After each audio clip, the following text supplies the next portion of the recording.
നമസ്കാരം. എല്ലാ കൃഷിദർശൻ പ്രേക്ഷകർക്കും തത്സമയ ഫോണിൻ പരിപാടിയിലേക്ക് സ്വാഗതം. ഇന്നത്തെ വിഷയം വനിതാ കർഷകർക്ക് മൃഗസംരക്ഷണ മേഖലയിലെ സാധ്യതകൾ എന്നതാണ്. ഈ വിഷയത്തെക്കുറിച്ച് ചർച്ച ചെയ്യുവാനും അവരുടെ അറിവുകൾ പങ്കിടാനുമായിട്ട് ഇവിടെ ഇന്ന് അതിഥിയായി എത്തിയിട്ടിരിക്കുന്നത് ഈ 2012 കേരള സംസ്ഥാന ഗവൺമെൻറ്റിൻ്റെ വനിതാ സംരംഭയ്ക്കുള്ള അവാർഡ് ജേതാവ് ശ്രീമതി ജയശ്രീ പ്രസന്നകുമാറാണ്. കഴിഞ്ഞ 6 കൊല്ലമായി ഈ രംഗത്ത് മൃഗസംരക്ഷണ മേഖലയിൽ തന്നെ നിരവധി നേട്ടങ്ങൾ കൈവരിച്ച ഒരു വീട്ടമ്മയാണ്. MCOM, PGDCA തുടങ്ങിയ ബിരുദങ്ങൾ ഉണ്ടായിട്ടും ഈ കാർഷിക മേഖലയിലേക്ക് അവരുടെ സംഭാവന മഹത്തരമാണ്. ഈ ഒരു രംഗത്തേക്ക് വരാനുള്ള ഒരു പ്രധാന കാരണം എന്താണ്? എൻ്റെ വീട് നെടുമങ്ങാടാണ്. കുഞ്ഞുനാൾ മുതൽ തന്നെ ഞങ്ങളുടെ വീട്ടിൽ പശുവും ആടും കോഴിയും എല്ലാം ഉണ്ടായിരുന്നു. പഠിത്തമൊക്കെ കഴിഞ്ഞ് കല്യാണം കഴിഞ്ഞ് മാർനല്ലൂർ വന്നപ്പോഴും ഭർത്താവിൻ്റെ വീട്ടിലും കാർഷിക മേഖലയായിട്ട് ബന്ധപ്പെട്ട് എല്ലാ പ്രവൃത്തികളും ഉണ്ടായിരുന്നു അവിടെ. പിന്നെ 2008 മുതലാണ് ഞങ്ങൾ ശാസ്ത്രീയമായിട്ട് മൃഗസംരക്ഷണ മേഖലയിലോട്ട് കടന്നു വരുന്നത്. അപ്പോൾ പിന്നെ രാവിലെ ഭർത്താവ് ജോലിക്ക് പോവും, മക്കൾ രണ്ടുപേരും പഠിക്കാനായിട്ട് സ്കൂളിൽ പോവും. അപ്പോൾ സമയം എങ്ങനെ വിനിയോഗിക്കണം എന്നുള്ളതിനെ പറ്റി ആലോചിച്ചപ്പോഴത്തേക്കാണ് എന്നാൽ ഇതിലോട്ട് വരാം എന്നുള്ള രീതിയിൽ ഞങ്ങൾ മൃഗസംരക്ഷണ മേഖലയിലോട്ട് വന്നത്. ഈ പശു വളർത്തലിന് അത്യാവശ്യം വേണ്ടുന്നത് അതിനുള്ള സ്ഥല സൗകര്യമാണ്. അപ്പോൾ അതിനുള്ള സ്ഥല സൗകര്യം ഇപ്പം ആ വീട്ടിലുണ്ട്? ഉണ്ട്. 3.5-4 ഏക്കറോളം വസ്തുവുണ്ട്. അപ്പോൾ ഇത് ആദ്യമായിട്ട് വീട്ടിൽ പണ്ട് പുരാതനപരമായിട്ട് തന്നെ പശു വളർത്തലുണ്ടായിരുന്നു. അപ്പോൾ അത് കഴിഞ്ഞിട്ട് എത്ര പശുവാണല്ലേ തുടക്കം? ആദ്യം 5 പശുവായിട്ടാണ് തുടങ്ങിയത്. 5 പശു വാങ്ങിച്ചു. അത് കഴിഞ്ഞിട്ട് ഞങ്ങൾ പിന്നെ ക്ഷീരവികസന വകുപ്പിൻ്റെ MSDP പദ്ധതി പ്രകാരം 10 പശുവിൻ്റെ ഒരു യൂണിറ്റ് ഞങ്ങൾക്ക് അനുവദിച്ചു തന്നു. അതെല്ലാം വിജയം കണ്ടെത്തതിനെ തുടർന്ന് വീണ്ടും ഞങ്ങൾക്ക് 2011 20 പശു യൂണിറ്റ് ഞങ്ങൾക്ക് അനുവദിച്ചു തരികയുണ്ടായി. അങ്ങനെയാണ് ഇപ്പോൾ ഈ ഇത്രത്തോളം പശുക്കളും ഇതിനിടയ്ക്ക് തന്നെ ആടും കോഴിയും എല്ലാം സമ്മിശ്ര കൃഷി രീതിയിലോട്ട് വന്നത്. അപ്പോൾ ആ ഒരു കാര്യം പരിഗണിക്കുമ്പോൾ ഇപ്പോൾ എത്ര പശുക്കളാണുള്ളത്? ഇപ്പോൾ 25 പശുവുണ്ട്, 10 കന്നുകുട്ടികളുണ്ട്, 100 ആടുണ്ട്, പിന്നെ 500-600 വരെ കോഴികളുണ്ട്. പിന്നെ വിവിധതരം കോഴികൾ, ടർക്കി, വാത്ത, മുട്ടക്കോഴിയുണ്ട്. മുട്ടക്കോഴിയിലും പല ഇനത്തിലുള്ള മുട്ടക്കോഴിയുണ്ട്. അതിലേക്ക് വരാം. നമുക്ക് ഈ പശു വളർത്തലിനെ കുറിച്ച് തന്നെ കുറച്ച് കാര്യമായിട്ടൊന്ന് പറയുക. അപ്പോൾ ഇപ്പോൾ സാധാരണഗതിയിൽ പശു വളർത്തലെന്ന് പറയുന്നത് പലരും പുറകോട്ട് പോകുന്ന ആൾക്കാരുമുണ്ട്. അതേസമയത്ത് പുതിയ ഒരു തൊഴിൽ സംരംഭം എന്നുള്ള നിലയിൽ ആ രീതിയിൽ മുന്നോട്ട് വരുന്നുണ്ട്. അപ്പം മാഡത്തിൻ്റെ അഭിപ്രായത്തിൽ ഇപ്പോൾ 25 പശുവാണ് വളർത്തുന്നത്. എന്തുകൊണ്ട് ഈ ഇത്രയും സ്ഥലം ഉണ്ടായിട്ടും കൂടുതൽ പശു വളർത്തുന്നില്ല? അത് കാരണം എന്താണെന്ന് വെച്ചാൽ ചില സമയത്ത് നമുക്ക് ജോലിക്കാരെ കിട്ടാനുള്ള ബുദ്ധിമുട്ടുണ്ട്. അങ്ങനെ വരുമ്പോൾ ഈ മൊത്തം ജോലി നമ്മൾ തന്നെ ചെയ്യേണ്ടി വരും. അപ്പോൾ ഈ പശുക്കളുടെ എണ്ണം കൂടുമ്പോഴത്തേക്ക് നമുക്കതിന് അത്രയ്ക്കുമുള്ള സമയം നമുക്ക് കിട്ടിയെന്ന് വരില്ല. ഇത് ഒരു നേരം മാത്രമല്ല, 2 നേരവും ആഹാരം കൊടുക്കണം, കറവ, ഇതെല്ലാം ചെയ്തു വരുമ്പോഴത്തേക്കും നമുക്ക് അതിനുള്ള സമയം കിട്ടാറില്ല. പിന്നെ അത് പോയിട്ട് ആടുണ്ട്, കോഴിയുണ്ട്, എല്ലാത്തിൻ്റെ കാര്യവും നോക്കണം. അതുകൊണ്ടാണ് ഈ 25 പശുവിൽ ഞങ്ങൾ ഒതുക്കിയത്. ഇപ്പോൾ 25 പശു ആകുമ്പോഴത്തേക്ക് ഒരു ദിവസം ഒരു ജോലിക്കാരൻ വന്നില്ല എങ്കിലും ഞങ്ങൾക്ക് തന്നെ മാനേജ് ചെയ്തുകൊണ്ട് പോകാന്നുള്ളതേ ഉള്ളൂ. ഏതൊക്കെ ഇനം പശുക്കളാണ്? HF ഉണ്ട്, ജേഴ്സി ബ്രൗൺ ഉണ്ട്, സുനന്ദിനിയുണ്ട്, ഇത്രയൊക്കെയാണ്. അപ്പോൾ ഈ 3 ഇനം പശുക്കളിലും താല്പര്യമുള്ളത് ഏതെണ്ണത്തിനാണ്? HF-നാണ് പാല് കൂടുതലുള്ളത്.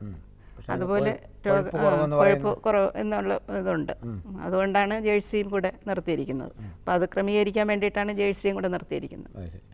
ഈ ഷെഡ് കിട്ടുന്നത് മുതൽ അതിന് ഒരുപാട് ഇൻഫ്രാസ്ട്രക്ചർ ധാരാളമായിട്ട് വേണ്ടി വരും. ഒരു ആധുനിക രീതിയിലുള്ള ഒരു ഡയറി ഫാം തുടങ്ങുന്നതിന് ഇപ്പോൾ 25 പശു, 10 കന്നുകുട്ടികളുണ്ട്. അപ്പോൾ ഈ ഒരു രംഗം വരുമ്പോഴേ ഇതിന് ആരാണ് കൂടുതൽ സജീവമായിട്ട് ഒരു പ്രോത്സാഹനം തന്നത്?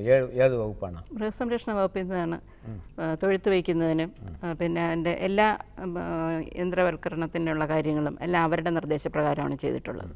ശാസ്ത്രീയമായ രീതിയിലാണോ ഈ തൊഴിൽ? ശാസ്ത്രീയമായിട്ടുള്ള രീതിയിലാണ് ചെയ്തിട്ടുള്ളത്. അപ്പോൾ അതിലെന്ന് പറയുമ്പോൾ എന്തൊക്കെയാണ് ശാസ്ത്രീയമായ രീതിയിൽ ചെയ്തിരിക്കുന്നത്? കറക്കുന്നത് നമ്മൾ കറവ് മെഷീനിലാണ് കറക്കുന്നത്. പിന്നെ പശുവിന് കുളമ്പൊന്നും തേയാതിരിക്കാൻ വേണ്ടിയിട്ട് മാറ്റ് ഇട്ടിട്ടുണ്ട്. പിന്നെ അവർക്ക് ചൂട് ക്രമീകരിക്കാൻ വേണ്ടിയിട്ട് ഫാനുണ്ട്. എപ്പോഴും ശുദ്ധജലം കിട്ടുന്നതിന് വേണ്ടിയിട്ട് ഓട്ടോമാറ്റിക് ഡ്രിങ്കറുണ്ട്. ഇങ്ങനെയുള്ള സൗകര്യങ്ങളെല്ലാം നമ്മൾ ചെയ്തിട്ടുണ്ട്. അപ്പം ഈ പൊതുവെ പറഞ്ഞു കഴിഞ്ഞാൽ ഇപ്പം 25 പശുവിൽ എത്ര എണ്ണം കറവ ഉള്ളതുണ്ട്? നമുക്കൊരു 20 എണ്ണം കറവയുണ്ട്. 20 എണ്ണം കറവ. ഈ 20 കറവയിൽ എത്ര ലിറ്റർ പാല് കിട്ടുന്നുണ്ട്? അത് ഇപ്പോൾ പ്രസവിച്ച പശുക്കളുണ്ട്, അല്ലാതെ നേരത്തെ കറന്നുകൊണ്ടിരിക്കുന്ന പാല് കുറഞ്ഞ പശുക്കളുണ്ട്. ഒരു 250-270 ലിറ്റർ പാല് വരെ നമുക്കൊരു ദിവസം കിട്ടുന്നുണ്ട്. ഒരു ശരാശരി ഒരു കറവക്കാലം എന്ന് പറയുന്നത് എത്ര മാസമാണ്? 3 മാസം നല്ല രീതിയിൽ കറവ കിട്ടും. അത് കഴിഞ്ഞ് പിന്നെ 3 മാസം ആകുമ്പോഴത്തേക്ക് നമ്മൾ ഇൻസുമിനേറ്റ് ചെയ്യും. ഇൻസുമിനേറ്റ് ചെയ്ത് കഴിഞ്ഞാൽ ചില പശുക്കൾക്ക് നല്ലപോലെ അപ്പോഴും പാല് കിട്ടുന്നുണ്ട്, ചിലതിന് ടക്കനങ്ങ് പാല് കുറയുന്നുണ്ട്. ഒരു പശു വെറുതെ നിൽക്കുന്നത് കഷ്ടിച്ചൊരു 3 മാസം അത്രേ ഉള്ളൂ. അതും ചില സമയത്ത് നമുക്ക് കറവ വിടാൻ പറ്റാത്ത അവസ്ഥയും വരുന്നുണ്ട്. ശരി. അങ്ങനെ വരുമ്പോഴത്തേക്ക് നമ്മൾ കറക്കും, അല്ലാതെ നിവർത്തിയില്ല. ഇപ്പം സാധാരണഗതിയിൽ ഇപ്പം നമ്മുടെ ഇപ്പോൾ ഒരു പശു വളർത്തുന്നതിന് ഇപ്പോൾ തീറ്റ ചെലവ് ധാരാളമായിട്ട് വേണ്ടി വരുന്നുണ്ട്. ഉണ്ട്. അതുപോലെ തന്നെ ഒരു കന്നുകുട്ടി പരിപാലിക്കുക എന്ന് പറയുന്നതും ചിലവേറിയ കാര്യമാണ്. അപ്പോൾ ഈ പ്രസവിക്കുന്ന ഈ കന്നുകുട്ടികളെ മുഴുവൻ തന്നെ ഫാമിൽ വളർത്തുകയാണ്? ഇല്ല, അങ്ങനെ വളർത്താൻ നമുക്ക് സാധിക്കുകയില്ല. ഒരു ദിവസം ഒരു കന്നുകുട്ടിക്ക് 5 ലിറ്റർ പാലെങ്കിലും നമ്മൾ കൊടുക്കണം. അപ്പോൾ അത് തള്ളയുടെ പാലിൻ്റെ അളവ് അനുസരിച്ച്, പിന്നെ പശുവിൻ്റെ രീതി കണ്ടിട്ട് നല്ല വെയിറ്റുള്ള കുട്ടിയാണെന്നുണ്ടെങ്കിൽ മാത്രമേ ഞങ്ങൾ വളർത്താനായിട്ട് ഉപയോഗിക്കൂ. പാല് കിട്ടുന്നുണ്ടെങ്കിൽ ഞങ്ങൾ വളർത്തും, കുട്ടിയെ വളർത്തും. അല്ലാന്നുണ്ടെങ്കിൽ അപ്പോഴും തന്നെ കൊടുക്കും. ഉടനെ തന്നെ വാങ്ങിക്കാൻ ആളുണ്ട്. എത്ര രൂപയ്ക്കാണ് കൊടുക്കുന്നത്? അതിപ്പോൾ ഓരോ രീതിക്ക് നല്ല വെയിറ്റ് അനുസരിച്ചാണ് കൊടുക്കുന്നത്. അത് അവര് വളർത്തുന്നവരും ഉണ്ട് അല്ലേ?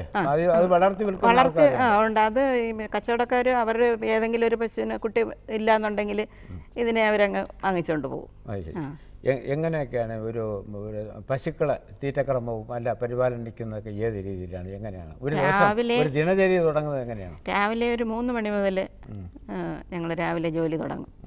അപ്പോൾ രാവിലെ തന്നെ തൊഴുത്ത് ക്ലീൻ ചെയ്ത് പശുവിനെ കുളിപ്പിച്ചിട്ടാണ് കറവ തുടങ്ങുന്നത്. അത് കറവ മെഷീനിലാണ് കറക്കുന്നത്. ഒരു 5-5:30 മണി വരെ കറവ കാണും. 5:30 മണിയാകുമ്പോൾ തന്നെ പാല് മൊത്തം എല്ലാം കൊണ്ടുപോയിരിക്കും. ലോക്കലാണ് കൂടുതലും കൊടുക്കുന്നത്. 32 രൂപ വെച്ചാണ് കൊടുക്കുന്നത്. മിച്ചം വരുന്നത് മാത്രമേ സൊസൈറ്റിയിൽ കൊടുക്കുന്നുള്ളൂ. സൊസൈറ്റിയിൽ 26 രൂപ, 15 പൈസ, 26, 20 അങ്ങനെയൊക്കെ കിട്ടുന്നുണ്ട്. ഉണ്ട്, വ്യത്യാസമുണ്ട്. പക്ഷെ അതും കൂടെ ലോക്കൽ സെയിൽസ് ആയിട്ട് പോകണമെങ്കിൽ കുറച്ച് ലാഭമായിട്ട് കുറച്ചെങ്കിലും സൊസൈറ്റിക്ക് കൊടുക്കണമെന്ന് ഉണ്ട്. അതുകൊണ്ടാണ് ഒരു ദിവസം ഇത്ര ലിറ്റർ കൊടുക്കണമെന്നുണ്ട്. ശരി. നമുക്കൊരു കാളുണ്ട്. ഹലോ. ഹലോ. ആരാണ്? എന്റെ പേര് ദീപ എന്നാണ്. എവിടുന്ന് വിളിക്കുന്നു? ഞാൻ കാറ്റാണിയിൽ നിന്നാണ് വിളിക്കുന്നത്. ശരി, കാറ്റാണി. പറഞ്ഞോളൂ, ചോദിക്കോളൂ. എനിക്ക് 10-25 കോഴികളുണ്ട്. അത് ഒരു വലിയ രീതിയിൽ വിപുലപ്പെടുത്തണമെന്ന് ആഗ്രഹമുണ്ട്.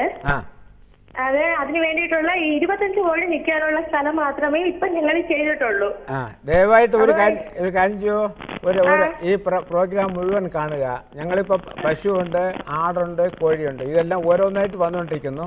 ആ കോഴിയെ പറ്റി പറയുമ്പോൾ ഇതിനെപ്പറ്റി കൂടുതൽ മനസ്സിലാവും. അതിനുകൊണ്ട് അവിടേക്ക് അവസാനം ഇതിന്റെ നമ്പർ തരും. ഈ മാഡമായിട്ട് സംസാരിച്ചാൽ മതി, എല്ലാ വിവരങ്ങളും പറഞ്ഞു തരും. വിളിച്ചതിന് നന്ദി. അപ്പൊ ഈ പാലിന്റെ വില കുറവുണ്ടല്ലോ. പാലിന്റെ വിലക്കുറവ് എന്ന് പറയുമ്പോഴേ ഇപ്പം സൊസൈറ്റി കൊടുക്കുന്ന പാലിന് വില കുറവ്, ലോക്കലായിട്ട് കൂടുന്നത് അതിന് നല്ല വിലയും കിട്ടുന്നുണ്ട്. പക്ഷേ ഈ ഇന്നത്തെ കാലിത്തീറ്റ വില, പച്ചപ്പുല്ലിന്റെ ക്ഷാമം, പരിചരണക്കൂലി, വൈദ്യുതിയുടെ ചെലവ്, ഇതെല്ലാം വരുന്ന നമ്മുടെ ഈ പാലിന്റെ വിലയും ഈ നമ്മുടെ ഈ തൊഴിൽ ലാഭകരമായിട്ട് മുന്നോട്ട് കൊണ്ടുപോകാൻ ഇല്ല, ഒരിക്കലും പറ്റില്ല. പിന്നെ എന്താണ് ഈ പശു വളർത്തലിന്റെ ലാഭം എന്ന് പറയുന്നത്? ലാഭം പശു കറക്കുന്ന ആ ഒരു 3 മാസം ഒരുവിധം നമുക്ക് പിടിച്ചു നിൽക്കാം. അത് കഴിഞ്ഞ് വരുമ്പോൾ പശുവിന് പാല് കുറയും. പാല് കുറഞ്ഞാലും നമ്മൾ അവരുടെ ആഹാരം കുറയ്ക്കാൻ പറ്റില്ല. അപ്പം അങ്ങനെ വരുന്ന സമയത്ത് കയ്യിൽ നിന്ന് തന്നെ പൈസ പൊയ്ക്കൊണ്ടിരിക്കും. അത് അങ്ങനെ വന്നപ്പോഴാണ് ഞങ്ങൾ ആട്ടിലോട്ട് തിരിഞ്ഞത്.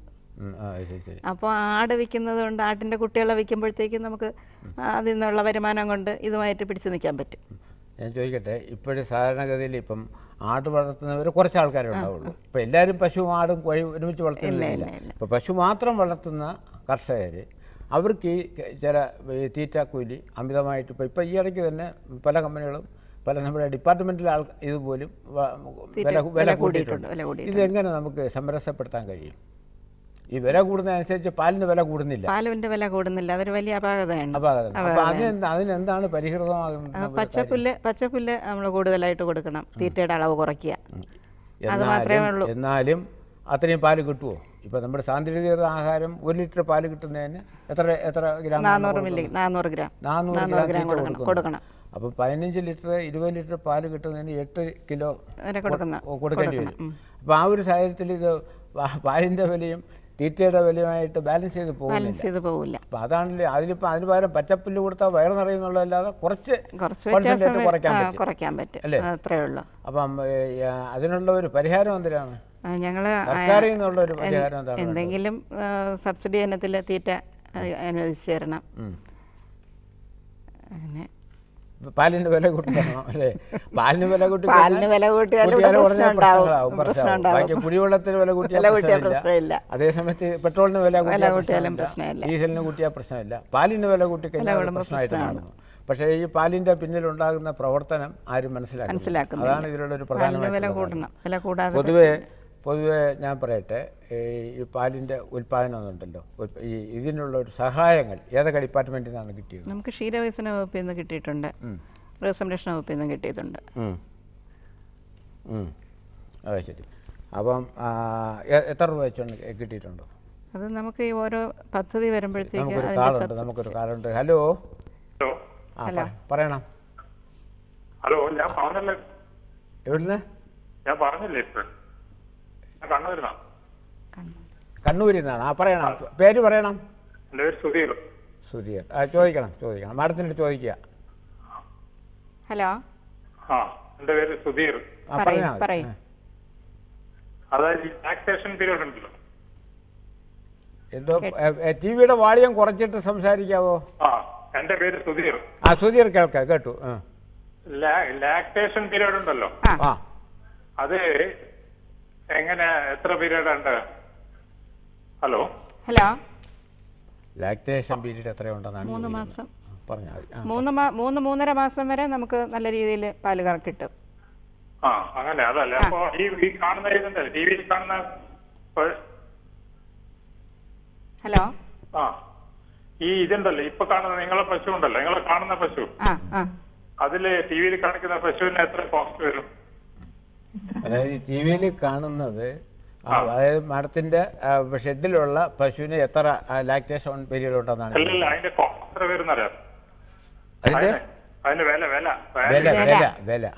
വില ഇപ്പൊ ഇത്തിരി കൂടുതലാണ്. വില ഒരു 30-35 ലിറ്റർ പാല് കറക്കുന്ന പശുവിന് ഒരു 50-55 രൂപ വരെ നമ്മളിപ്പോൾ കൊടുക്കണം ലിറ്ററിന്.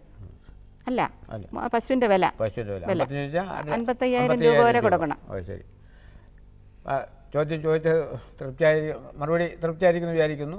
വിളിച്ചതിന് നന്ദി. നമുക്കത് മാതിരി ഈ മൃഗസംരക്ഷണ ഡയറി ഡിപ്പാർട്ട്മെന്റ് എന്തെങ്കിലും കിട്ടിയിട്ടുണ്ടോ? പുൽകൃഷിക്ക് കിട്ടിയിട്ടുണ്ട്. പിന്നെ ഈ കൃഷി ഭവനിൽ നിന്ന് ബയോഗ്യാസ് എടുത്തിട്ടുണ്ട്, ബയോഗ്യാസിന് സബ്സിഡി കിട്ടിയിട്ടുണ്ട്. ഞാൻ ചോദിക്കട്ടെ, വേറൊരു ചോദ്യം ചോദിക്കട്ടെ.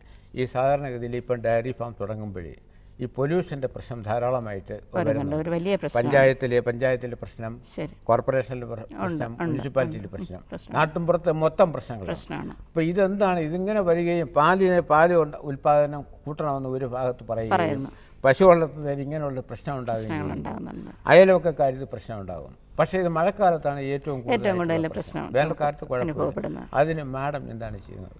ഇത് ഞങ്ങൾ ആലോചിച്ചിട്ട് ഒരു പരിഹാര മാർഗമേ ഉള്ളൂ. നമുക്ക് ഇത് ട്രീറ്റ്മെൻറ്റ് പ്ലാന്റ് എല്ലാ ഫാമുകൾക്കും, ഒരുവിധം 10 പശുവിൽ കൂടുതൽ നിൽക്കുന്ന ഫാമുകളിൽ ട്രീറ്റ്മെൻറ്റ് പ്ലാന്റ് ഗവൺമെൻറ് സബ്സിഡിയോടെ നൽകാനുള്ള ഒരു നിർദ്ദേശമുണ്ട്. അത് അങ്ങനെയാണെന്നുണ്ടെങ്കിൽ നമുക്കൊരു പരിധിവരെ ഇതിൽ നിന്ന് ഒഴിവാകും. ഈ വെള്ളം നമുക്ക് വീണ്ടും പശുവിനെ കുളിപ്പിക്കാനായിട്ട് ഉപയോഗിക്കാം. അപ്പോൾ അതിലൊരു സാധാരണ ഒരു 50% സബ്സിഡിയെങ്കിലും തരികയാണെങ്കിൽ ഞങ്ങളെപ്പോലെയുള്ള കർഷകർക്ക് അത് ചെയ്യാനുള്ള. ഞങ്ങൾക്കിതൊരു പ്രശ്നമല്ല, നമുക്ക് സ്ഥലം ഒരുപാടുണ്ട്. ഞങ്ങൾ ഓരോ ദിവസവും ഇതിൻ്റെ വെള്ളം മൊത്തം ഓരോ റബ്ബറിൻ്റെ കുഴിയിലോട്ട് അങ്ങനെ വിടുന്നുണ്ട്. അതുകൊണ്ട് നമുക്ക് അങ്ങനെയുള്ള ഗോബർ ഗ്യാസിൻ്റെ ഉണ്ട്, അതിൻ്റെ സ്ലറിയും ഇതുപോലെ റബ്ബറിൻ്റെ ഇടയിലോട്ട് വിടുന്നുണ്ട്. അവിടെ ഒരു പ്രശ്നമല്ല, പ്രശ്നമല്ല. പക്ഷേ സ്ഥലക്കുറവുള്ളവർക്ക് ഇതൊരു വലിയ പ്രശ്നം തന്നെയാണ്. ഇപ്പം നിർബന്ധമായും അങ്ങനെയുള്ളവർക്കെങ്കിലും ഒരു ട്രീറ്റ്മെൻറ്റ് പ്ലാന്റിന് അനുവദിച്ചു കൊടുക്കണമെന്നാണ് എൻ്റെ അഭിപ്രായം. പിന്നെ പഞ്ചായത്തിൻ്റെ അല്ലെങ്കിൽ പെർമിഷൻ കൊടുത്താൽ പോലും ഈ ആൾക്കാർ പലരും എനിക്ക് അറിയാം പല ഫാമുകളും ഇങ്ങനെ പ്രശ്നം ഉണ്ടാക്കുന്നുണ്ട്. ഒന്ന് പച്ച പിടിച്ച് വരുമ്പോഴാണ് ഈ പ്രശ്നങ്ങളായിട്ട് പൂട്ടാനാണ് പറയുന്നത്. അപ്പോൾ അത് വളരെ നഷ്ടത്തിലാണ്. അത് മാത്രമല്ല ഇതിപ്പോൾ തുടങ്ങുന്നത് തന്നെ ഈ സ്കീമുകളൊക്കെ പദ്ധതി പ്രകാരം ഒരുപാട് ലോൺ എടുത്തിട്ടൊക്കെയാണ് നമ്മളത് തുടങ്ങുന്നത്. അപ്പോൾ ഈ ലോണിൻ്റെയൊക്കെ തിരിച്ചടവും എല്ലാം പ്രതീക്ഷിച്ചുകൊണ്ടാണ് നമ്മളിരിക്കുന്നത്. അപ്പോഴായിരിക്കും ഒരു ദിവസം സ്റ്റോപ്പ് മൊമ്മ വരുന്നത്. പശുപരിപാലനത്തിന് ഇപ്പോൾ സാധാരണ ഇപ്പം അസുഖങ്ങൾ ഇപ്പം വിശേഷിച്ചും ഇപ്പോൾ കുളമ്പ് രോഗം വീണ്ടും തലപ്പൊക്കിയിട്ടുണ്ടെന്ന് ഈ രോഗപ്രതിരോധങ്ങൾ അതുമാതിരി യഥാസമയത്തുള്ള വാക്സിനേഷൻ, ആർട്ടിഫിഷ്യൽ ഇൻസിമിനേഷൻ, ഇതൊക്കെ എവിടെ നിന്നാണ് എങ്ങനെയാണ് ചെയ്യുന്നത്? നമുക്ക് അവിടെ പഞ്ചായത്തിൽ മൃഗാശുപത്രിയുണ്ട്. മൃഗാശുപത്രിയിൽ നിന്ന് ഡോക്ടർ വന്നാണ് ഇതെല്ലാം ചെയ്യുന്നത്. അപ്പോൾ അങ്ങനെ അതിനൊരു ഒരു വിഷമം ഞങ്ങൾക്ക് നടക്കുന്നുണ്ട്. അപ്പോൾ ഈ പശു പരിപാലനം ഇങ്ങനെ നല്ല രീതിയിൽ പോയിക്കൊണ്ടിരിക്കുമ്പോൾ തന്നെ ഈ ആട് വളർത്തലോട്ട് വരാൻ കാരണം ഇതുകൊണ്ടാണ്. ഈ 3.5 മാസം കഴിയുമ്പോൾ നമുക്ക് വരുമാനം കുറയുന്നു, പക്ഷേ ചിലവ് വീണ്ടും കൂടിക്കൊണ്ടിരിക്കുന്നു. അങ്ങനെ വന്നപ്പോഴത്തേക്കാണ് ഞങ്ങൾ ആട് വളർത്തലിലോട്ട് തിരിഞ്ഞത്. ആട് പിന്നെ എത്ര ആടുണ്ട്? നമുക്കിപ്പോൾ 100 ആട് വരെ ഉണ്ട്. ഏതിനാണ്? മലബാറിയാണ് കൂടുതലുള്ളത്. ജമുനാപേരിയുണ്ട്, സിരോഹിയുണ്ട്, പിന്നെ സാനനുണ്ട്, പല തരത്തിലുള്ള ആടും ഉണ്ട്. അപ്പോൾ അതിനുള്ള കൂട് നിർമ്മാണമൊക്കെ ശാസ്ത്രീയമായ രീതിയിലാണ് നടത്തിയിട്ടുള്ളത്. അതിന് ഒരുപാട് ഇൻവെസ്റ്റ് ചെയ്തിട്ടുണ്ട്? ഇല്ല, ഞങ്ങൾ ഏറ്റവും ചിലവ് കുറഞ്ഞ രീതിയിലാണ് ആടിൻ്റെ കൂട് നിർമ്മിച്ചിട്ടുള്ളത്. നമുക്ക് തദ്ദേശീയമായിട്ട് കിട്ടുന്ന സാധനങ്ങളൊക്കെ ഉപയോഗിച്ചാണ്, വരിച്ചിലും ഉപയോഗിച്ചാണ്. അപ്പോൾ അത് വെച്ചിട്ടാണ് കൂട് നടത്തുന്നത്. അപ്പോൾ അങ്ങനെ ഒരു അത് ശാസ്ത്രീയമായ മറ്റ് രോഗങ്ങൾ ഒന്നുമില്ല. അത് തൊഴുത്തിനോട് ചേർന്നാണോ? കുറച്ച് ദൂരമായിട്ടാണ് ചെയ്തിട്ടുള്ളത്. ഈ 100 ആടിൽ നിന്ന് നമുക്കൊരു മാസം അതിൽ പാല് കിട്ടുന്നുണ്ട്, കുട്ടികളെ കിട്ടുന്നുണ്ട്, ആട്ടിന് കുട്ടികളെ കിട്ടുന്നുണ്ട്. അതിൻ്റെ ഒരു നിലവാരം എങ്ങനെയാണ്? എത്ര പാല് കിട്ടും? ആ പാല് എന്ത് ചെയ്യുന്നു? പാല് ഞങ്ങൾ ആട്ടിൻകുട്ടികളെ തന്നെ കൊടുക്കുകയാണ് ചെയ്യുന്നത് കൂടുതലും. പിന്നെ ഏതെങ്കിലും പഞ്ചകർമ്മ സെൻ്ററുകളിൽ അവർ പറയുകയാണെങ്കിൽ അവിടെ കൊടുക്കും. ലിറ്ററിന് 70 രൂപ വെച്ച് കിട്ടും. പിന്നെ കുട്ടികൾ ആണ് കൂടുതലും പാല് കുടിക്കുന്നത്. കുട്ടികൾ ഒരു 3 മാസം ആകുമ്പോഴത്തേക്ക് നല്ല വളർച്ചയെത്തും. അപ്പോൾ ഒരു 10-20 ആട്ടിൻകുട്ടികളെ നമുക്കൊരു മാസം വിൽക്കാൻ സാധിക്കും. ശരി. ആടിന് എന്നും മാർക്കറ്റുണ്ട്. സാധാരണ ആട് വളർത്തൽ അവർ പറയുന്നത് തന്നെ ആട് വീട്ടിലുണ്ടെങ്കിൽ പൈസ ബാങ്കിൽ ഡിപ്പോസിറ്റ് ഉള്ളത് പോലെയാണ്. എപ്പോൾ വേണമെങ്കിലും അത് പിൻവലിക്കാം. അത്രയും ഒരു ഉറപ്പുള്ള സാധനമാണ് ആട്. അപ്പം നമുക്കൊരു ഫോണുണ്ട്.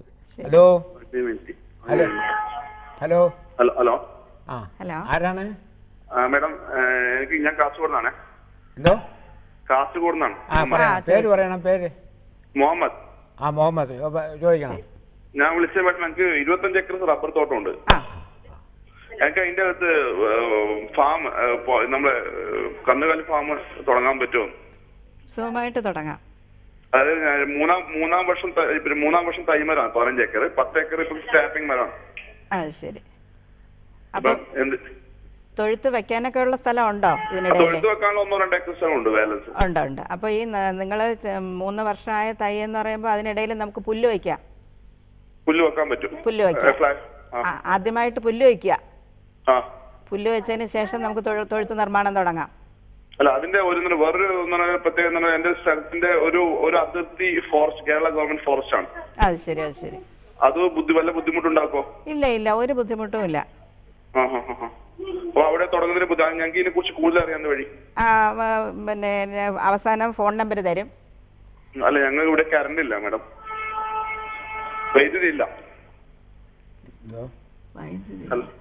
കറണ്ട് ഇല്ല, അതൊരു പ്രശ്നമാണ്. പക്ഷെ അതിനിപ്പോൾ നമുക്കൊന്നും ചെയ്യാൻ പറ്റില്ലല്ലോ. ഏതായാലും മുഹമ്മദ് ഒരു കാര്യം ചെയ്യുക, ഈ പ്രോഗ്രാം കഴിഞ്ഞിട്ട് നമ്പർ പറയുന്നുണ്ട്. ഇതിൽ വിളിച്ചാൽ മതി, വിശദ വിവരങ്ങൾ പറഞ്ഞുതരാം. അഡ്രസ്സും ഒക്കെ തരുന്നുണ്ട്. ഹലോ, ശരി. അപ്പോൾ നമ്മുടെ ഈ പറഞ്ഞ പോലെ ആടിൻ്റെ കാര്യം ഞാൻ പറഞ്ഞു. അപ്പോൾ ആട് എന്നും വിലയുള്ള ഒരു സാധനമാണ്. കിലോയ്ക്ക് എത്ര രൂപ വെച്ച് കൊടുക്കണം? മാംസത്തിനാണ് കൂടുതൽ ആൾക്കാർ വരുന്നത്. അല്ല, അപ്പോൾ ഒരുപാട് പുതിയതായിട്ട് ഫാം തുടങ്ങാൻ ഒരുപാട് പേര് വന്ന് ആട്ടിൻകുട്ടികളെ വാങ്ങിച്ചുകൊണ്ട് പോകുന്നുണ്ട്. ആടിന് സാധാരണ പച്ചക്കറികൾ ധാരാളം വേണം. അപ്പോൾ അതെങ്ങനെ സംഘടിപ്പിച്ചെടുക്കുന്നത്? വീട്ടിൽ CO3 പുല്ല് നട്ടിട്ടുണ്ട്. പിന്നെ എവിടെന്നെങ്കിലുമൊക്കെ കുഴ കിട്ടുമ്പോഴത്തേക്ക് അങ്ങനെ കൊണ്ടുവരാൻ ആളുണ്ട്. ബാക്കി തീറ്റ നമ്മൾ പെല്ലറ്റ് കൊടുക്കുന്നുണ്ട്. പിന്നെ പുളിയരിയും അരിയും കൂടെ വേവിച്ച് അത് ഖരരൂപത്തിൽ കൊടുക്കുന്നുണ്ട്. പിന്നെ ഓട്ടോമാറ്റിക് ഡ്രിങ്കർ ഉണ്ട്. ഉണ്ട് കുറേശ്ശെ കൊടുക്കുന്നുണ്ട്. ആടിനാണ് കൂടുതലും കൊടുക്കുന്നത്. ഓട്ടോമാറ്റിക് ഡ്രിങ്കർ ഉള്ളതുകൊണ്ട് അവർക്ക് യഥേഷ്ടം വെള്ളം കുടിക്കാം. അഴിച്ചു വിട്ട് മേയ്ക്കുന്നില്ല? ഇല്ല, ഇപ്പോൾ അഴിച്ചു വിടുന്നില്ല. അല്ല, കൂട്ടിനകത്ത് നമ്മൾ അഴിച്ചു വിട്ടിരിക്കുകയാണ് ചെയ്യുന്നത്, കെട്ടാറില്ല. സ്വതന്ത്രമായിട്ട് കൂട്ടിനകത്ത് കുറച്ച് സ്ഥലം കൂടുതലുണ്ട്. ശരിക്കും പറഞ്ഞു കഴിഞ്ഞാൽ ഈ ആടും പശുവും ആടുമായിട്ടുള്ള ഒരു വ്യത്യാസം നോക്കുമ്പോൾ ആദായം കൂടുതൽ ഏതാണ്? ആദായം കൂടുതലും ആട് തന്നെയാണ്. ഇപ്പോൾ ആട് എത്ര മാസമാകുമ്പോഴാണ് വിൽക്കുന്നത്? 3 മാസം 3.5 മാസം ആകുമ്പോഴത്തേക്ക് അത് ഓരോ ജനുസിൻ്റെയും അതിൻ്റെ വളർച്ച വ്യത്യാസമുണ്ട്. മലബാറി ആകുമ്പോഴത്തേക്ക് ഒരു 3.5-4 മാസം ആകുമ്പോഴത്തേക്ക് ഒരു 12-13 കിലോ വെയിറ്റ് വരുള്ളൂ. അതേസമയം സിരോഹിയും ജമുനാപ്പേരിയൊക്കെ ഒരു 2.5-3 മാസം ആകുമ്പോഴത്തേക്കിന് ഇത്രയും വെയിറ്റ് വരും. അപ്പോൾ അവരെ നമുക്ക് നേരത്തെ വിൽക്കാം. മലബാറി 300 രൂപയായിട്ടാണ് വെക്കുന്നത്.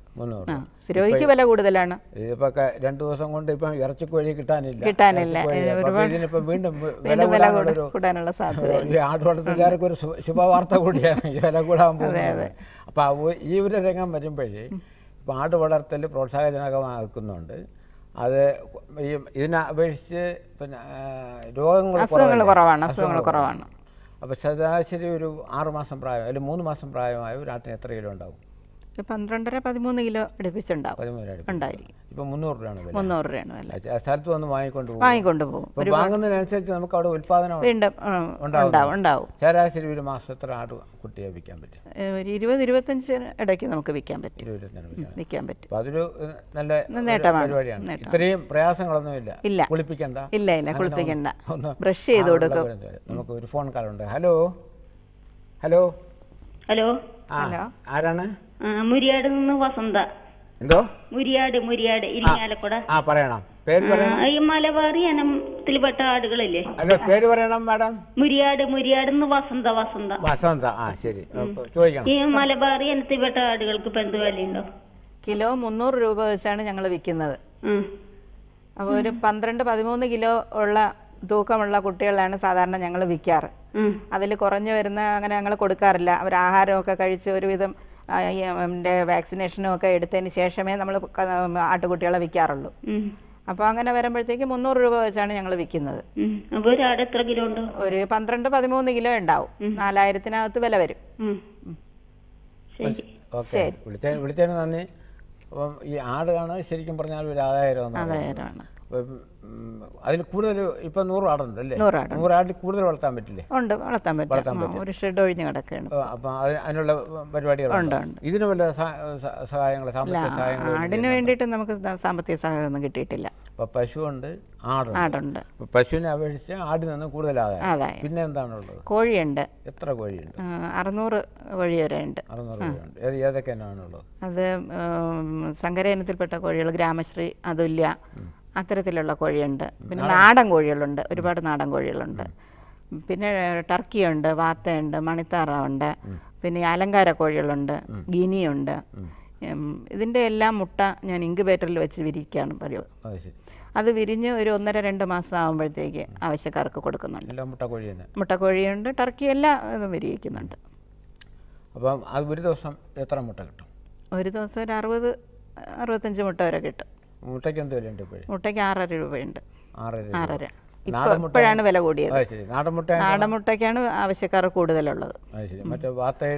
അത് അടവെച്ച് വിരിക്കുന്നവർ വരുമ്പോഴത്തേക്ക് അവർ വാങ്ങിച്ചുകൊണ്ട് പോകും. അല്ലാന്നുണ്ടെങ്കിൽ ഞങ്ങൾ വീട്ടിൽ ഇൻക്യുബേറ്ററിൽ വെച്ച് വിരിക്കുന്നുണ്ട്. എല്ലാം ഉണ്ട്, അതെല്ലാം ഒരു വില തന്നെയാണ്. മാഡത്തിന്റെ അവിടുന്ന് കോഴി കുഞ്ഞുങ്ങളെ വിൽക്കുന്നുണ്ട്. എത്ര ആഴ്ച പ്രായമായതാണ്? നമ്മളൊരു 1.5-2 മാസം ആകുമ്പോഴത്തേക്കാണ് വിൽക്കുന്നത്. 2 മാസം പ്രായമായ ഒരു വാക്സിനേഷനും കഴിഞ്ഞിട്ടാണ് വിൽക്കുന്നത്. ഒരു നാടൻ കോഴിക്കുഞ്ഞിന് 150 രൂപയാണ് വില. 150 രൂപ. 6 മാസമായത്? 2 മാസം. 60 ദിവസം. അത് കഴിഞ്ഞ് 60 ദിവസം കഴിഞ്ഞാൽ വീണ്ടും വില കൂടും. എത്രയാണ്? ഒരു ദിവസം 2 രൂപ കണക്കിനാണ് വില കൂടുന്നത്. അതിന്റെ തീറ്റ ചെലവ് കണക്കാക്കിയിട്ട്. അപ്പോൾ പൊതുവെ ഈ കോഴി വളർത്തലിനെ സംബന്ധിച്ചിടത്തോളം വേറെ എന്തെങ്കിലും ഇപ്പോൾ തുറന്നു വിട്ടാണോ? അതിന്റെ മെച്ചം എന്താണ്? അങ്ങനെ വരുമ്പോഴത്തേക്ക് അസുഖങ്ങൾ കുറയും. പിന്നെ മരണനിരക്ക് കുറയും. നമ്മൾ എപ്പോഴും ഇങ്ങനെ അടച്ചിട്ടിരിക്കുമ്പോഴത്തേക്ക് കൂടുതലും ചത്തുപോകാനുള്ള സാധ്യതയുണ്ട്. അത് ശരി. അപ്പോൾ പൊതുവെ ഈ പശുവായിരുന്നാലും ആടായിരുന്നാലും കോഴിയായിരുന്നല്ലോ. പിന്നെ എന്താ ഉള്ളത് അവിടെ കൂടുതലായിട്ടുള്ളത്? പട്ടിയുണ്ട്, ലാബുണ്ട്, ജർമ്മൻ ഷെപ്പേർഡ് ഉണ്ട്, ഡാഷ് ഹണ്ട് ഉണ്ട്. അതിൽ നിന്നും ഒരു ചെറിയ വരുമാനം കിട്ടുന്നുണ്ട്. അപ്പൊ കാവലിനുപരി അതിൽ നിന്നും ഒരു വരുമാനം കിട്ടുന്നുണ്ട് അല്ലേ? അപ്പൊ പൊതുവെ ഞാൻ അവസാനമായിട്ട് ഒരു ചോദ്യം ചോദിക്കുക. പൊതുവെ ഈ ഇത്രയും രംഗത്ത് സജീവമായിട്ട് നിൽക്കുന്നുണ്ട്, ഇത് ആരാണ്? എല്ലാ പുരുഷൻ്റെയും വിജയത്തിൻ്റെ പിന്നിൽ ഒരു സ്ത്രീ ഉണ്ടാകുമെന്ന് കേട്ടിട്ടുണ്ട്. അതേസമയത്ത് ഒരു സ്ത്രീയുടെ വിജയത്തിന് പിന്നിൽ ആരാണുള്ളത്? ഭർത്താവ് തന്നെയാണ് പ്രധാന ഘടകം. പിന്നെ മക്കളും നല്ലപോലെ തന്നെ സഹായിക്കുന്നുണ്ട്. ശരി. അപ്പം ഈ ഒരു തീർച്ചയായും ഒരു അവാർഡ് കിട്ടിയതിന് അഭിനന്ദനമുണ്ട്. സന്തോഷം. ഈ ഒരു രീതിയിൽ നമുക്കിങ്ങനെ കണ്ടുമുട്ടാനും പ്രേക്ഷകരുമായിട്ട് മാഡത്തിൻ്റെ അനുഭവങ്ങൾ പറയാൻ കിട്ടുന്ന അവസരത്തിന് പ്രത്യേകം നന്ദി പറയുന്നു. നന്ദി, നമസ്കാരം.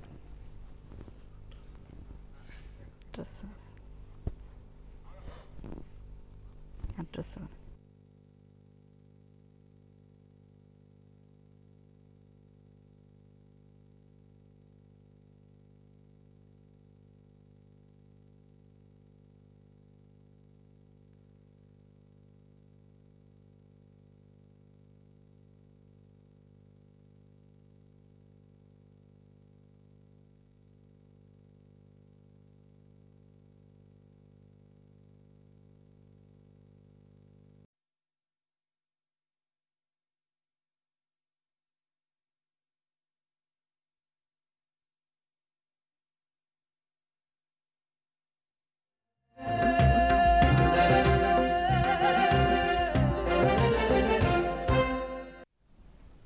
നമസ്കാരം.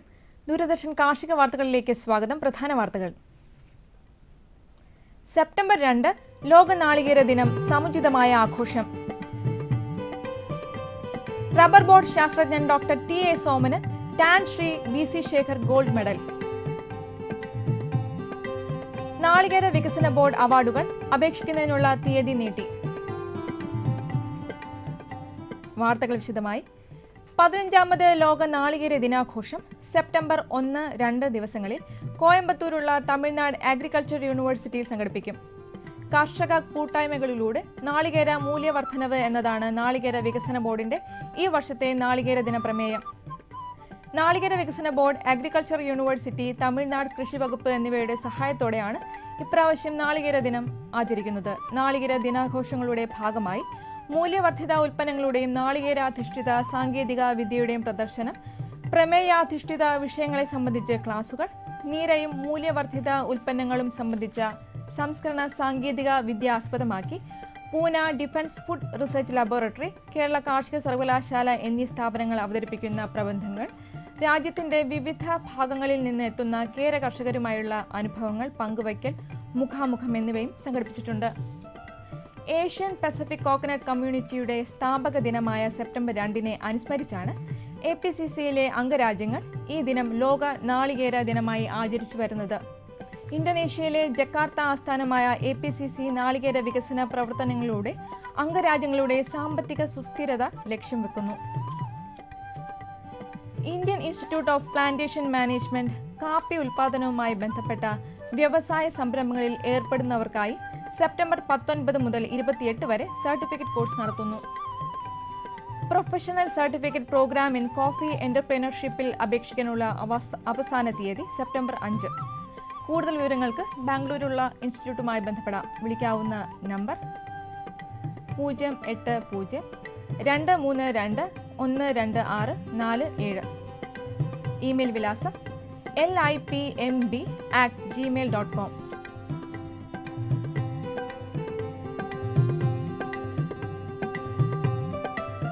ഇന്ത്യൻ റബ്ബർ ഗവേഷണ കേന്ദ്രത്തിലെ ശാസ്ത്രജ്ഞൻ doctor T A. Soman 2012 Tan Sri B C. Sekhar gold മെഡലിന് അർഹനായി.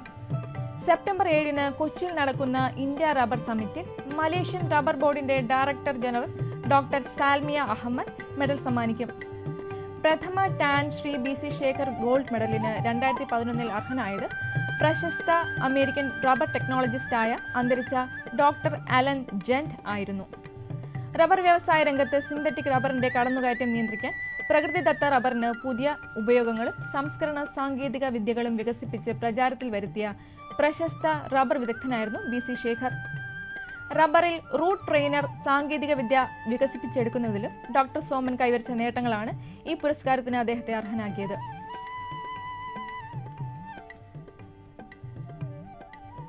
തമിഴ്നാട് കാർഷിക സർവകലാശാല പുതിയ ഇനം കൂൺ വികസിപ്പിച്ചു. ട്രൈക്ലോമ ജൈജാൻഡം എന്നാണ് പേരിട്ടിട്ടുള്ളത്. കൂടുതൽ വിവരങ്ങൾക്ക് ബന്ധപ്പെടാവുന്ന നമ്പർ. വളരെ ആദായകരവും സൗകര്യപ്രദവുമാണ്. ഒരു കൂടത്തൈ ഉൽപ്പാദിപ്പിക്കാൻ ഉദ്ദേശം 10 രൂപയോളം ചിലവാകുകയാണെങ്കിൽ അതേ വലുപ്പത്തിലുള്ള ഒരു കപ്പ് തൈ ഉണ്ടാക്കുവാൻ ഏതാണ്ട് 6 രൂപ മതിയാവുന്നതാണ്. കൂടാതെ ഈ കപ്പ് തൈകളുടെ നടീലിന് വേണ്ടി വരുന്ന മറ്റ് ചിലവുകൾ, ഉദാഹരണത്തിന് വാഹനങ്ങളിലേക്ക് ലോഡ് ചെയ്യുക, വാഹനങ്ങളിൽ നിന്ന് അൺലോഡ് ചെയ്യുക, പിന്നെ വാഹനങ്ങളുടെ വാടക, കുഴികളിലേക്ക് മാറ്റി നടുക എന്നിവയ്ക്ക് വേണ്ടി വരുന്ന ചെലവുകൾ കൂടത്തൈകളെ അപേക്ഷിച്ച് 1/3 കുറയുന്നു.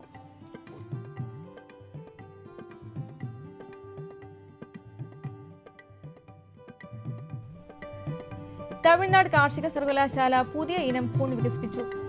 ട്രൈക്ലോമ ജൈജാൻഡം എന്നാണ് പേരിട്ടിട്ടുള്ളത്. കൂടുതൽ വിവരങ്ങൾക്ക് ബന്ധപ്പെടാവുന്ന ഫോൺ നമ്പർ 0422 661 1210.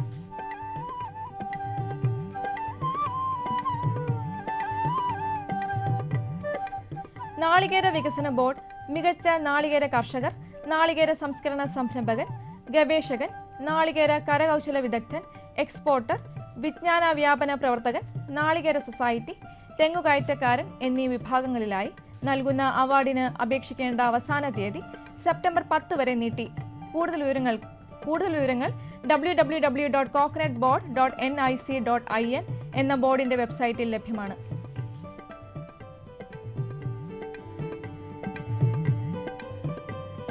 കമ്പോള നിലവാരം. റബ്ബർ RSS 4 കിൻഡലിന് 18,500 രൂപ, റബ്ബർ RSS 5 18,150 രൂപ, വെളിച്ചെണ്ണ കിൻഡലിന് 7,800 രൂപ, കൊപ്ര 5,850 രൂപ, കുരുമുളക് കിൻഡലിന് 42,200 രൂപ, നാളികേരം തൊണ്ടോട് കൂടിയത് 1000-ന് 5,600 രൂപ, നാളികേരം തൊണ്ടില്ലാതെ 1000-ന് 5,200 രൂപ. കമ്പോളാവലോകനം. കുരുമുളക് വിപണി കൊച്ചിയിൽ ഗാർബിൾഡ് കുരുമുളക് കിൻഡലിന് 42,200 രൂപ, അൺഗാർബിൾഡ് കുരുമുളക് 40,200 രൂപ. കുരുമുളക് വിപണി കൽപ്പറ്റയിൽ ചേട്ടൻ കുരുമുളക് കിൻഡലിന് 40,000 രൂപ, വയനാടൻ കുരുമുളക് 40,500 രൂപ. കൊപ്ര വിപണി കിൻഡലിന് കോഴിക്കോട് 5,700 രൂപ, തളിപ്പറമ്പ് 5,200 രൂപ, കാസർഗോഡ് 4,400 രൂപ. വെളിച്ചെണ്ണ വിപണി കിൻഡലിന് കണ്ണൂർ 8,600 രൂപ, കോട്ടയം 8,300 രൂപ, ആലപ്പുഴ 7,700 രൂപ. കാലാവസ്ഥ. കണ്ണൂർ കൂടിയ താപനില 31 ഡിഗ്രി സെൽഷ്യസ്, കുറഞ്ഞ താപനില 24 degree Celsius. Kozhikode 30.7, 23.7, Kochi 30.8, 24, Alappuzha 30, 24.8, Punalur 32.6, 22, Thiruvananthapuram 33.4, 27.7 degree Celsius.